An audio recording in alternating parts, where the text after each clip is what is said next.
I'm here to give some support to ultra marathoner.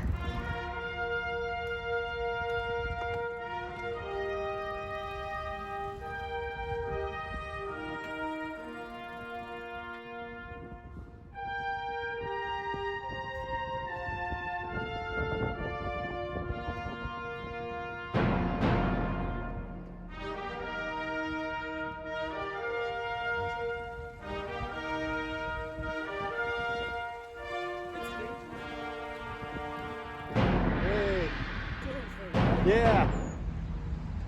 You're making me self-conscious. That's the whole point.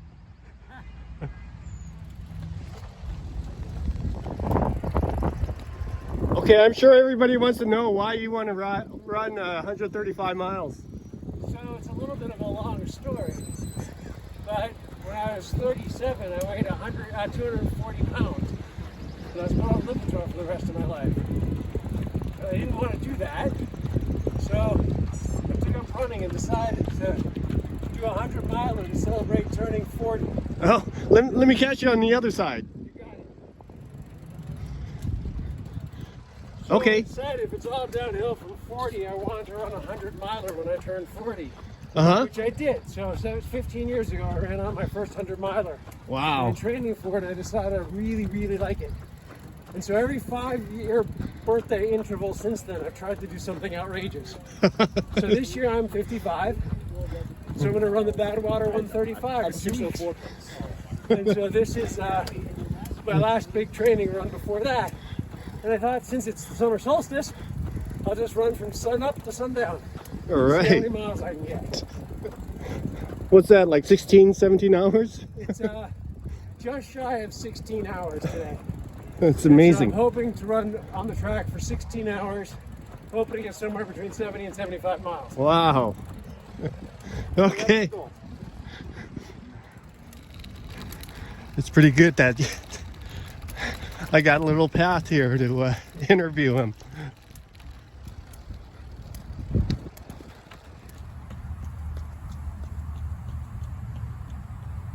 It just helped him refill his bottles.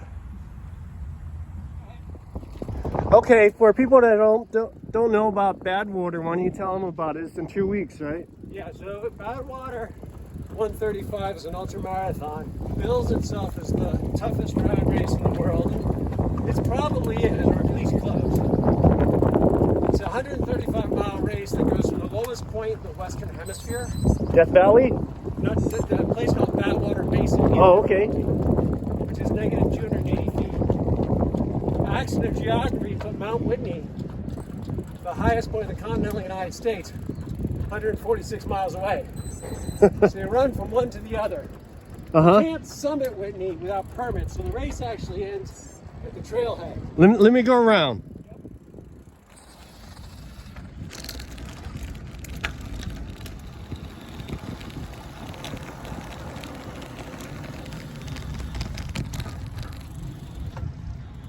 So what time do you start?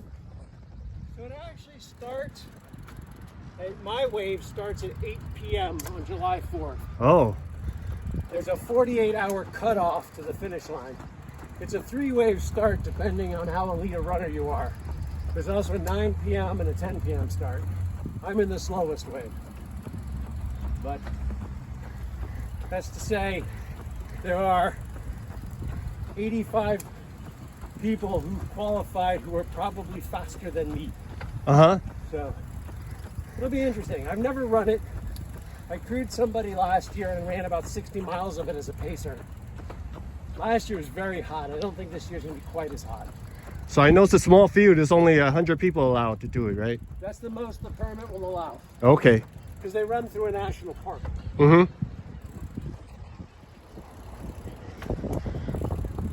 So 135 miles, how much elevation gain are you going to get? The total elevation differential is about 8,600 feet. But the net will be about, or the gross, I guess, will be about 15,000 because you have to go over 2 other ridges to get from one to the other. Wow, so you're actually going to be climbing 15,000. I can't even say that. Yeah. And the temperature difference, is it going to be crazy between the start and finish? It depends what time I hit the finish line. Because if I hit midday, it probably will still be in the 80s. Okay. Last year, the low it got at night for the start was 102. Oh. Okay, so you just told me that it has like a 80 percent 80 to finishing, 90% finish rate. and this is because of all the pre-qualifiers you have to do. Yeah, so you have to qualify. You have to have completed 3 100-mile races, one of which in the last 12 months. And then even with that, they have too many qualifiers. So then you have to write an essay about why you want to run it, and then he looks at the quality of the races you ran relative to heat. Okay. And so, like I ran Salton Sea, where it's like 104 degrees in November.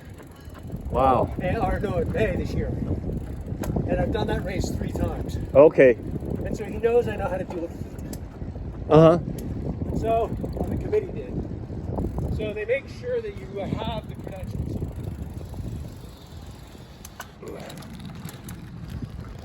It's basically an invitation-based race. Okay, tell me the charity that you're linked with. So I'm linked with a charity called Stroke Onward, which was founded about 8 or 9 years ago by a woman who survived a stroke, but in the process who suffered from aphasia, the inability to easily connect sentences.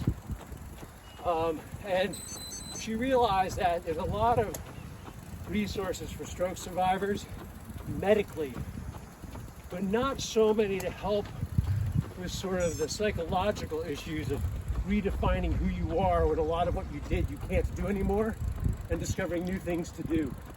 So she founded this charity, and I'm running to raise money for that charity. Okay, we'll put the link in the description then. Cool. You can go get it from Dylan. I'll send it to you tonight. Okay. Okay, so I wish you the best of luck.